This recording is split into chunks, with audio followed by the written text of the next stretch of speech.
মুমিনদেরকে আল্লাহ রাব্বুল আলামিন সতর্ক করে দিয়ে বললেন, ওয়ালা ইয়াজরিমান্নাকুম শানাআনু কওমিন আলা আল্লা তা'দিলু। তুমি যখন বিচার করতে যাবা, ও দুনিয়ার বিচারকরা শোনো, যখন তুমি বিচার করতে যাবে তখন তোমাকে মনে রাখতে হবে ইনসাফের কথা। আবার যদি দেখো তোমার বিপরীতে একজন জালেম দাঁড়িয়েছে, যে তোমার উপরে তোমার শত্রু দাঁড়িয়েছে, কিন্তু তুমি ওই শত্রুটা ইনসাফের উপরে আছে, ন্যায় নিষ্ঠার উপরে আছে, তুমি বিচার করে তাকে হারিয়ে দিতে পারবা না।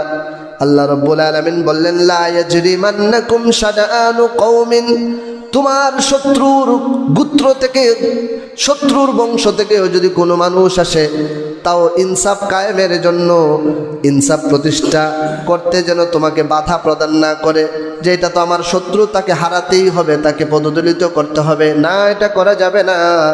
আল্লাহ বললেন কখনো এটা করা যাবে না। যদি তোমার শত্রু ইনসাফের উপরে থাকে, ন্যায় নিষ্ঠার উপরে থাকে, তাহলে তাকে ওইভাবেই তার ব্যাপারে রায় ঘোষণা করতে হবে।